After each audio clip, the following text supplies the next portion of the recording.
एक बार परम पूज्य गुरुदेव वंदनीय माता जी का संरक्षण प्राप्त करते हुए गायत्री मंत्र। ओम भूर्भुवः स्वाहा तत्सवितुर्वरेण्यं भर्गो देवस्य धीमहि धियो यो नः प्रचोदयात्।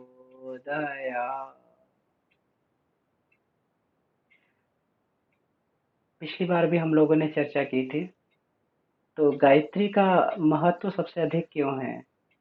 क्योंकि ब्रह्मा जी से लेकर और जितने भी रिद्धि सिद्धि संपन्न जो हमारे ऋषि मुनि हुए हैं, देवात्माएं हुई हुई हैं, चाहे भगवान राम हो, चाहे भगवान कृष्ण हो, चाहे हमारी अवतारी सत्ताएं हो, सबने जो है गायत्री का सहारा लिया है।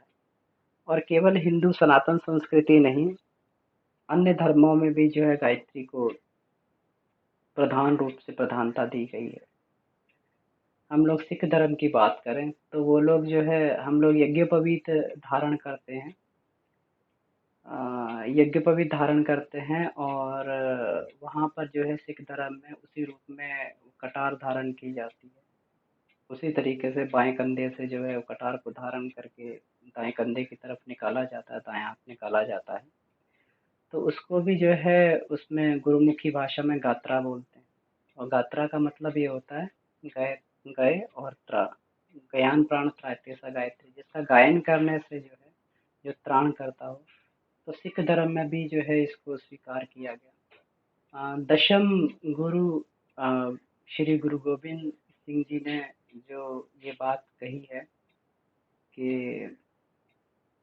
इसमें जो उन्होंने पंच प्यारे जो बनाए थे, पांच प्रतीकों को देकर, और जो अरदास में ये बात की गई है कि राज करेगा खालसा आकी रहे ना कोई।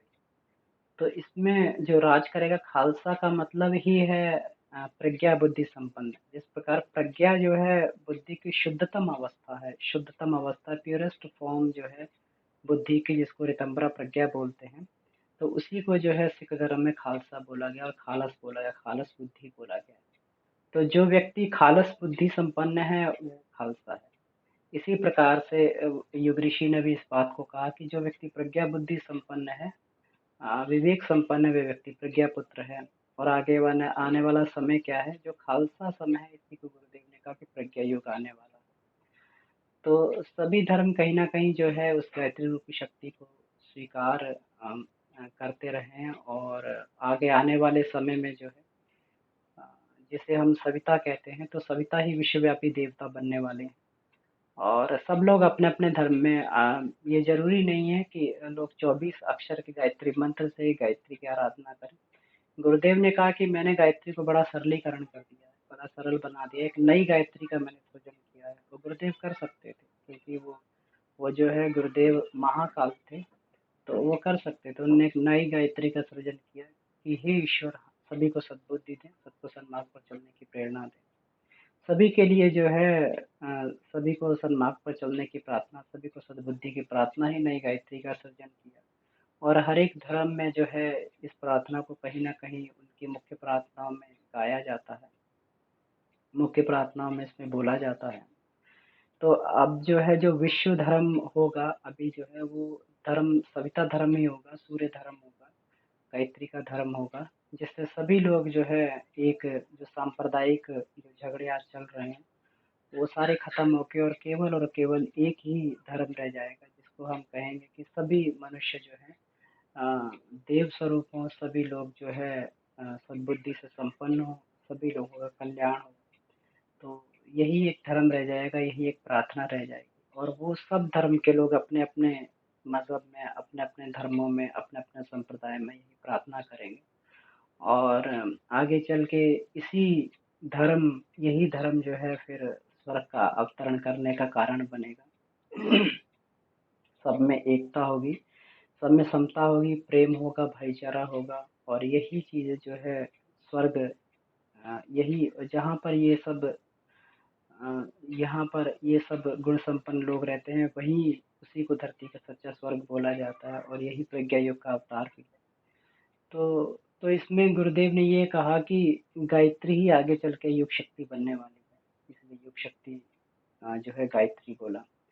तो गायत्री ही एक ऐसी महाशक्ति है कि वेदों में जितने भी मंत्र हैं उसमें किसी भी मंत्र का शायद ही इतना अनुसंधान किया गया जितना गायत्री मंत्र पे हुआ है। अगर कोई व्यक्ति अगर यह चाहे कि मैं जो है अपने पुरुषार्थ से जो है अपने बाहुबल के आधार पे जो है छत पे चढ़ जाऊं, दीवार को फांदता हुआ छत पे चढ़ जाऊं, तो शायद किसी के लिए संभव ना हो। लेकिन अगर उस छत के साथ में सीढ़ी लगा दी जाए तो सीढ़ी से जो है बड़ा ही सुगम हो जाता है हर एक व्यक्ति के लिए छत पर चढ़ना। तो गायत्री मंत्र जो है एक ऐसी सीढ़ी है जिससे गायत्री रूपी तत्व को भली प्रकार से कोई भी बड़ी आसानी से समझ सकता है। गायत्री इसीलिए सबसे सर्वाधिक फल देती है क्योंकि उस पर अधिक से अधिक अनुसंधान किया गया और जो है उस पर उसकी अलग-अलग विद्याओं पर अनुसंधान किया गया। जब भी कोई साधक उसकी किसी भी विद्या पर अनुसंधान करता है, तो उसको जो है वो पूर्व में उसी विधा पर जो है अनुसंधान करने वाले साधकों के विचार साधकों के विचारों को वह व्यक्ति अपने आप से जोड़ लेता है, उससे अपने आप का जो है समन्वय स्थापित कर लेता है। वो सारी की सारी जो विचारावलियाँ हैं, वो जो है उसके मस्तिष्क में उतर जाती हैं। वो तत्व ज्ञान जो है जो और साधकों ने कठिन श्रम से शोध करके जो निकाला, वो बड़ी सहजता से उसे प्राप्त हो जाता है। इसीलिए गायत्री को महाशक्ति बोला गया है। हर हर एक ग्रंथ में जो है इसमें इसका जो है ये गायत्री का स्तुति गाई गई है, गायत्री का गायन किया गया है। गायत्री साधना में जो है जितना हम लोगों को श्रम करना पड़ता है, जितना परिश्रम करना पड़ता है, उससे कई अधिक गुना जो है उसका फायदा हमें इसलिए मिल जाता है। इसलिए गायत्री हमारी जल्दी सफल होती है क्योंकि उसके पीछे जो है और भी साधकों का तपोबल जुड़ा हुआ है और वो तप जो है और वो ज्ञान का पुंज, वो तत्व ज्ञान जो है हमारी साधना के साथ में जुड़ जाता है और वो हमें प्राप्त हो जाता है। तो अपनी मेहनत का फल साथ में और साधकों के पुण्य का अंश और साधकों के साधना का फल जो है साथ में जुड़ के गायत्री का एक बड़ा भारी फल जो है ये साधक को प्राप्त हो जाता है। इसमें अथर्ववेद के जो मंत्र में ये कहा गया है, अथर्ववेद के 19वें मंडल के 71वें अध्याय के पहला मंत्र ही ये कहता है, ओम स्तुता मया वरदा वेद माता प्रचोदयंतम पावमानि द्विजानाम आयु प्राणम प्रजाम पशुम कीर्तिम द्रविड़म ब्रह्म वर्षम मह्यम दत्वा ब्रजत ब्रह्मलोकम। तो वह गायत्री जो है हमें इस श्लोक के माध्यम से ये बताया गया कि वह गायत्री हमें भौतिक और आध्यात्मिक उपलब्धियां प्रदान करती है। वह गायत्री हमें जो है आयु प्राण शक्ति पशु कीर्ति धन ये जो है हमें 7 विभूतियां हमें जो है गायत्री से प्राप्त होती हैं। भौतिक विभूतियां कहते हैं और 2 आत्मिक विभूतियां प्राप्त होती हैं जिसे हम लोग ब्रह्म तेज और ब्रह्मलोक की प्राप्ति कहते हैं। अब ब्रह्म तेज और ब्रह्मलोक का मतलब ये है कि व्यक्ति का धीरे-धीरे उसका जो है आत्मिक परिष्कार होकर और उसका ब्रह्म तेज इतना व्यापी हो जाता है कि कोई भी उसके सानिध्य में आता है तो उसको जो है एक असीम शांति का अनुभव होता है। एक एक वैचारिक शांति का उसको अनुभव होता है। और ब्रह्मलोक की प्राप्ति का मतलब हो गया कि व्यक्ति जो है धीरे-धीरे लोकों को, जैसे लोक जो है ये सारे के सारे अपने ही लोक हैं और हर एक लोक का एक प्रतीक जो चक्र हमारे अंदर है वो हर एक लोक का प्रतीक है। तो अपन धीरे-धीरे भू-भुवः स्वः महाजना तपा सत्यम, धीरे-धीरे एक-एक चक्र को पार करते हुए हम लोग जैसे सहस्त्रार में ब्रह्मलोक बोला गया है, तो व्यक्ति जो है वहीं पर जाकर अवस्थित हो जाता है, उसे ब्रह्मलोक की प्राप्ति होती है। तो ये अथर्ववेद के मंत्र में इसमें कहा गया है। अग्नि पुराण में भी ये बोला गया है कि एकाक्षर अर्थात ओम ब्रह्म है। एकाक्षर अर्थात ओम ब्रह्म है। प्राणायाम परम तप है। प्राणायाम को इसमें परम तप बताया गया है और गायत्री मंत्र से बढ़कर कोई भी मंत्र पवित्र करने वाला नहीं है। ऐसा जो है अग्नि पुराण में कहा गया है। गायत्री तंत्र में जो ये व्याख्या की गई है कि अपवित्र हो या पवित्र हो, चलता हो या बैठा हो, किसी भी स्थिति में हो, बुद्धिमान मनुष्य गायत्री का जप करता रहे। इस जप के द्वारा पापों से छुटकारा मिलता है। तो इसका मतलब अपवित्र अवस्था में भी। तो मेरे मन में एक बार जो है शंका उठी कि व्यक्ति जो है शौच आदि के क्रम में भी क्या उसको गायत्री मंत्र का जप करना चाहिए। तो मेडिकल साइंस में हम लोग ये देखते हैं कि बहुत सारे लोग जो है जिनको हार्ट अटैक आता है वो मल मूत्र त्याग करते समय उनको जो है हार्ट अटैक आ जाता है। बहुत अधिक जो है मूत्र त्याग करते समय जो है लोगों का को अटैक पड़ जाता है। तो अब अगर इस स्थिति में भी हम लोग जो है गायत्री से संबद्ध नहीं थे, अगर अपनी उपासना नहीं कर रहे थे, मानसिक जप नहीं कर रहे थे, तो फिर ईश्वर से अलग होकर हमारी मृत्यु होगी। और भगवान कृष्ण कहते हैं गीता में कि जो व्यक्ति जिस भाव में अंत में प्राण त्यागता है उसको उसी प्रकार की योनि आगे प्राप्त होती है, भले ही उसका जीवन किसी प्रकार का भी रहा हो। तो इसलिए शौच आदि के समय में भी, मल त्याग करते समय में भी जो है, एक बार मैंने बाबूजी से ये प्रश्न पूछा था तो उन्होंने ये कहा था कि अगर शौच करते समय व्यक्ति की मृत्यु हो जाए तो फिर उस समय क्या होगा। तो इसलिए जो है हर क्षण जो है गायत्री कभी भी किसी अपवित्र और पवित्र स्थिति में किसी समय में भी जो है ये गायत्री का जप किया जा सकता है, ऐसा गायत्री तंत्र में लिखा गया है। तो शास्त्र भी इसकी जो है सम्मति प्रदान करता है। इसमें गायत्री जप के लाभों का वर्णन करते हुए गायत्री पंचांग में ये कहा गया है कि गायत्री साधना से मुमुक्षुओं को मोक्ष मिलेगा, श्री कर्मियों को संपत्ति प्राप्त होती है और युद्धेच्छुओं को विजय तथा व्याधिग्रस्त को निरोगता की प्राप्ति होती है। तो गायत्री से जिस प्रकार का साधक गायत्री से जो भी कामना करता है उसको उसी प्रकार का जो है गायत्री के द्वारा उसको अनुदान और गायत्री के द्वारा वरदान प्राप्त होते हैं। मनुस्मृति में कहा गया है कि इसमें संदेह नहीं करना चाहिए कि सब पापों का शीघ्र ही निवारण हो जाता है। 100 बार जप करने से गायत्री पापों के समूह का विनाश कर देती है। इसका मतलब ये हुआ गायत्री इसमें भी कहा गया है, गायत्री हृदय में भी जो हम लोग आगे पढ़ेंगे इसमें कहा गया है कि जब गायत्री का सुबह जब किया जाता है तो रात के पाप नष्ट हो जाते हैं और शाम को जब करते हैं तो दिन भर में किए हुए पाप नष्ट हो जाते हैं। इसलिए सुबह और शाम की संध्या को जो है इसमें गायत्री का अनिवार्य बताया गया है।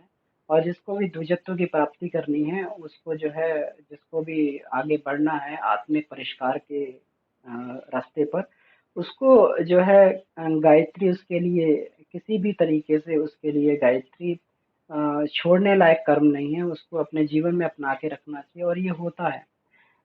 क्योंकि हमारी दिन भर की क्रियाकलापों से, रात भर के क्रियाकलापों से जो आत्मा पर एक कलुष जम जाता है, एक परत जम जाती है। जब हम लोग गायत्री मंत्र का जप करते हैं तो उसके प्रभाव से, उसकी सात्विक शक्ति से वो परत धुल जाती है और आत्मा फिर अपने पवित्र स्वरूप में आ जाती है। तो इससे समझा जा सकता है कि ये जो है दिन में और रात में किए हुए पाप गायत्री से नष्ट हो जाते हैं। एक जगह और इसी में कहा गया है कि हे गायत्री, तुम्हारे प्रभाव से दिन में किए गए पाप दिन में ही नष्ट हो जाते हैं और रात्रि में किए गए पाप रात्रि में ही नष्ट हो जाते हैं।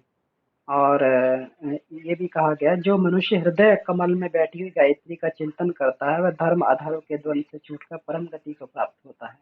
अभी व्यक्ति जो है धर्म और अधर्म के चक्कर में जो है द्वंद में पड़ा रहता है कि ये धर्म है, ये अधर्म है, ये धर्म है, ये अधर्म है।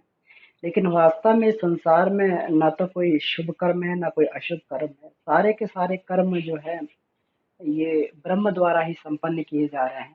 अगर कोई व्यक्ति कोई जो है उसमें पाप कर्म भी कर रहा है तो कहीं ना कहीं उसमें भी जो है ब्रह्म का ही उसमें ब्रह्म ही वो करने वाला है। और वो पाप कर्म और बुराई भी कर रहा है तो बुराई भी इसीलिए आती है, बुराई भी क्योंकि अगर संसार में बुराई नहीं रहेगी तो अच्छाई कमजोर पड़ जाएगी। अच्छाई को अपनों को सशक्त बनाने का मौका तभी मिलता है जब बुराई उसके सामने आती है। तो अच्छाई को सशक्त बनाने के लिए ही बुराई आती है। तो कोई व्यक्ति पाप भी कर रहा है तो उससे भी जो है पुण्य की मर्यादा बढ़ती है, उससे भी पुण्य की जो है महिमा बढ़ती है। तो कहीं पे भी कोई वो नहीं है। तो इस द्वंद से व्यक्ति तभी छूटता है जब वो जो है एक शुभ और अशुभ से ऊपर एक सतोगुणी स्थित सभी गुणों से ऊपर गुणातीत स्थिति में जब वो अवस्थित होता है, जिसी को जो है ऋतंभरा प्रज्ञा का बोध कहा जाता है। जब प्रज्ञा बुद्धि अपने ऋतंभरा अवस्था में आ जाती है तब वो सारी चीजों को समदृष्टि से देखने लगता है। इसी को स्थित प्रज्ञा का लक्षण, जो भगवान कृष्ण स्थित प्रज्ञा के लक्षण बोले हैं उसमें ये बोला गया है। गायत्री की जो है गायत्री उपेक्षा की भर्त्सना भी इसमें जो है गायत्री महाविज्ञान में, गायत्री महात्म्य में बताई है इसमें लिखा गया है कि गायत्री को न जानने वाले अथवा जानने पर भी उसकी उपासना न करने वाले द्विजों को शास्त्राकारों ने बड़ी कड़ी भर्त्सना की है, उन्हें अधोगामी बताया है। इस निंदा से इस बात की चेतावनी दी गई है कि जो आलस्य या अश्रद्धा के कारण गायत्री साधना में ढील करते हों, उन्हें सावधान होकर इस श्रेष्ठ साधना में प्रवृत्त होना चाहिए, ऐसा बोला गया है। देवी भागवत में और स्कंद पुराण में जो है स्कंद पुराण के अध्याय 8 के जो है श्लोक 89 नंबर में ये बोला गया है कि गायत्री की नित्य उपासना ही समस्त वेदों में वर्णित है। गायत्री के बिना ब्राह्मण की सब प्रकार से अधोगति होती है। यानी कोई व्यक्ति अपने ब्राह्मणत्व को अक्षुण अखंड रखना चाहता है तो उसे गायत्री का अवलंबन ही करने पड़ेगा, क्योंकि एक बार भी जो है गायत्री साधना को छोड़ा जाए, गायत्री संध्या को, गायत्री उपासना को छोड़ा जाए तो व्यक्ति की अगली बार अधोगति हो जाती है। इसलिए अगली बार जब भी वो गायत्री उपासना करे तो दुगनी मात्रा में जो है फिर उसको गायत्री उपासना करनी चाहिए, साथ में जो है कुछ दंडवत जो है कुछ उसको जो है उसमें अलग से उपासना करनी चाहिए, ऐसा विधान गुरुदेव ने भी बताया है।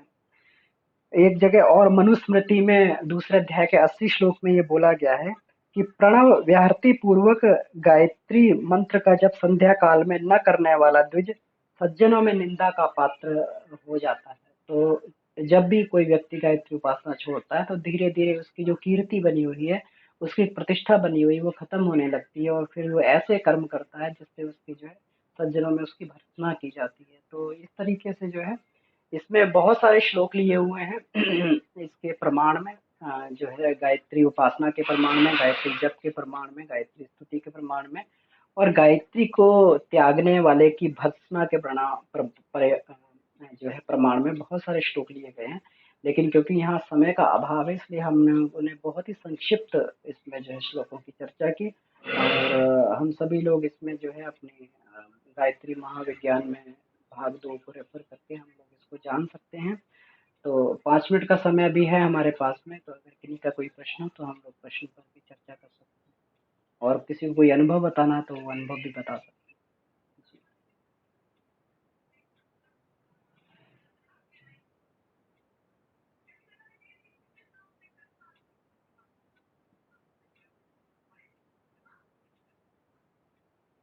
नितिन भैया, डॉक्टर साहब, शुचि दीदी, वंदना दीदी, कोई भी जो भी अपना अनुभव भी बताना चाहें बता सकते हैं, क्योंकि आप सभी लोग उच्च कोटि के साधक हैं और आगे की क्लासेस जो आप सभी को में लेनी है, गायत्री महाविज्ञान 2 में सब लोग जो क्लास लेंगे इसमें, तो शेड्यूल इसमें हम लोग बना के पोस्ट कर देंगे।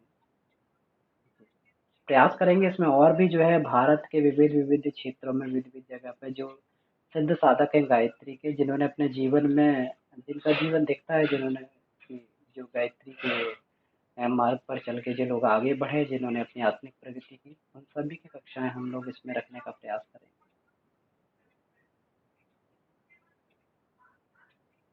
शिशु चंद्रायण वालों को आज शिशु चंद्रायण वालों को कुछ खाना है या नहीं? अच्छा, तो शिशु चंद्रायण में दीदी इसमें जो है उनके लिए तो जहाँ तक मुझे लगता है उनके लिए तो एक ही नियम रहता है, जो शांति कुंज से भी जो बना के भेजा गया है कि वो 2 रोटी सुबह 2 रोटी शाम को, इस तरीके से शायद कुछ नियम है उनके लिए। तो भोजन को इसमें सम रखा गया है और इस बार थोड़ा कड़ाई जो है कम बरतने का निर्देश इसमें दिया गया है। तो इसीलिए जो है इसमें जो उनका आहार का नियम चल रहा है तो उसी को बना के रखें। अगर 2 रोटी का नियम उनका है तो इसको सम रखना है। अगर घटता-बढ़ता नियम नहीं है और जो है पहले दिन से अगर एक ही जैसी खुराक ले रहे हैं तो फिर उसी के आधार पे अब चलना है। और जो लोग घटा-बढ़ा रहे हैं तो उनको जो है फिर आज के दिन इसमें, आज और कल के दिन जल उपवास करना है और जल उपवास में भी जो है नींबू और शहद का पानी इसमें लेते रहें, क्योंकि गुरुदेव ने भी चंद्रायण व्रत में इसमें कहा है कि अगर नींबू और गुरुदेव ने शक्कर की बात कही है, अगर नींबू और शक्कर का अगर ये लेते तो स्वास्थ्य और अध्यात्म दोनों दृष्टियों से ये महत्वपूर्ण होता है। तो इसलिए जो है नींबू और शहद का पानी 2 दिन जरूर लेते रहें। इससे ऊर्जा मिलेगी, जो भी हमारा फैट है वो गल के ऊर्जा प्रदान करेगा और साथ में जो है ये टॉक्सिक भी हमारा घट जाएगा। तो इसलिए जो है अगर ये शिशु चंद्रायन वाले जो वो सम चल रहे हैं तो भोजन को सम ही रखेंगे दीदी। और अगर आपको लगता है कि इसमें अगर आप उस स्थिति में हैं कि आप इसमें ये कर सकते हैं, क्योंकि इसमें अभी रूल नहीं है कोई भी, कोरोना काल के कारण जो है इसमें ये नियम कठोर नहीं रखे गए हैं, ताकि शरीर को भी अपेक्षित शक्ति मिले, रोग प्रतिरोधी क्षमता बनी रहे। हाँ, तो मेरा मौन व्रत है इसलिए। भैया मीठा तो छोड़ रखा है। हाँ, तो शहद को ले लीजिए दीदी, शहद वैसे मीठे में नहीं आता है, अगर आपके पास शहद उपलब्ध हो तो। क्योंकि मैंने भी मीठा छोड़ रखा है, तो मैं भी मीठा नहीं लेता हूँ, लेकिन मैं शहद ले लेता हूँ। दूध के साथ भी शहद ले लेता हूँ, क्योंकि जो है ये और अन्य तत्वों की पूर्ति कर देता है। और पानी में भी शहद ले सकते हैं जी। प्रणाम भैया, सभी को प्रणाम। भैया प्रणाम जी। हाँ भैया, जो भोजन के विषय में जो आपने बताया था कि चंद्रायन व्रत में जैसे हम जो है घटते हुए क्रम में हम जो भोजन कर रहे हैं, तो उसमें जो है जैसे कि जो है बीच में जैसे कुछ खाने का कुछ वो होता है, मन करता है तो फल वगैरह खाया जा सकता है, या फिर जो है सिर्फ रोटी ही मतलब वही खानी है, मतलब उसी को घटते हुए क्रम में, या फल भी नहीं खाना होता बीच भैया इसमें क्योंकि अपन ने ये भी चर्चा की थी अभी, जैसे समय जैसे जैसे आगे बदल रहा है, वैसे वैसे चीज़ों में प्राण तत्व का अभाव हो गया है। और हम लोग को जो है daily day to day activities में भी अपना करना पड़ता है, अपनी जॉब भी करनी है और फिजिकल वर्क भी रहता है। तो इसलिए जो है आप दूध या फल का जो है, अगर आपको आवश्यकता पड़े तो दूध, फल या लिक्विड का आप सेवन कर सकते हैं। वैसे भी जो है सुबह के टाइम में जो शांति कुंज से जो नियम भेजा गया था उसमें ये है कि सुबह के समय फल और दूध लिया जा सकता है। दोपहर के समय में आहार जो भी हमारा घटता हुआ आहार है, और शाम के समय में फिर लिक्विड वगैरह लिया जा सकता है। तो भैया तो इसको जो है अपन पालन कर सकते हैं। अगर भूख लग रही है तो फल को अपन ले सकते हैं इसमें। और केवल इसमें ये रहता है कि जैसे जल उपवास वाला अपना दिन है, तो जल उपवास में सॉलिड को अवॉइड किया जाता है। तो वो भी अपनी क्षमता के अनुसार है, फिर उसमें जो है क्षमता के अनुसार उसका पालन किया जा सकता है। बाकी दिनों में फल वगैरह में। लेते रहें भैया, जूस फल वगैरह। जी, आपने भैया शाम को क्या बताया? थोड़ी आवाज साफ नहीं आई थी। शाम को भैया लिक्विड कुछ भी, दूध वगैरह, क्योंकि लिक्विड में शाम को दूध ही सबसे उत्तम रहता है। तो दूध में हाँ शहद जी। डाल लीजिए, थोड़ा किशमिश भी साथ में ले सकते हैं उसमें, क्योंकि किशमिश जो है ऊर्जा भी देती है और कॉन्स्टिपेशन भी नहीं होता है किशमिश से। तो दूध में शहद हम्म। वगैरह डाल के और किशमिश के साथ में ले सकते हैं, तो इससे ऊर्जा भी बनी रहेगी और ये टॉक्सिक को भी खत्म करेंगे। दोनों प्रयोजन इससे साथ आएंगे। हम्म। जी। जी भैया, और भैया चंद्रायन तब में जो है जैसे सूक्ष्म शरीर और कारण शरीर की साधना में जैसा बताया गया था कि कुछ हम जो है जप करें, ध्यान करें, और कुछ दान भी करें, तो यहाँ पर जो है दान का जो है क्या अर्थ लेना चाहिए हमें? दान का अर्थ ये है भैया कि इसमें अब आपको जो है सत प्रवृत्तियों के संवर्धन हेतु दान करने का मतलब है। तो सत्प्रवृत्तियों के संवर्धन हेतु सब लोग दान कर ही रहे हैं इसमें। कभी कभी जब आवश्यकता पड़ती है तो सभी लोग जो है इसमें दान करते हैं। अभी चंद्रायन व्रत के तौर पे अगर कुछ आप अलग से निकालना चाहें तो आप उसको कुछ थोड़ा सा अपना दान निकाल के रख दीजिए, और कहीं पे भी आपको लगे कि ये उपयुक्त जगह है तो वहां पे दे सकते हैं। क्योंकि इसमें ये रहता है कि इसमें जो पाप कर्मों का जो इसमें निष्कासन हो रहा है, उसके साथ में कहीं न कहीं इसकी आपूर्ति भी की जाती है। तो दान इत्यादि के माध्यम से जो इसकी हम लोग आपूर्ति करते हैं। दान इसमें अपना संकल्प जो भी आपने लिया, उस संकल्प को आप अपना उठा के रख सकते हैं, और कभी भी आपको लगे कि ये अ, है, जैसे शुचि दीदी ने अभी वंदना दीदी ने अभी पिछली बार वो जो है सोनू भैया के बच्चों के लिए जो है वो सभी लोगों ने निकाला था, उसमें उसके एजुकेशन को आगे फॉरवर्ड करने के लिए। तो इसी तरीके से कहीं भी आवश्यकता हो तो हम लोग जो है उसको वहाँ पर लगा सकते हैं, सत्य प्रवृत्तियों के प्रचार के लिए। गौशाला में दान किया जा सकता है। हम्म। जी। जी जी भैया, भैया। धन्यवाद। जी, धन्यवाद भैया। तो इसमें मेरे इसमें जो है काफ़ी काफ़ी तो नहीं, इसमें करीब-करीब 3-4 साल का अनुभव है ये चंद्रायन का।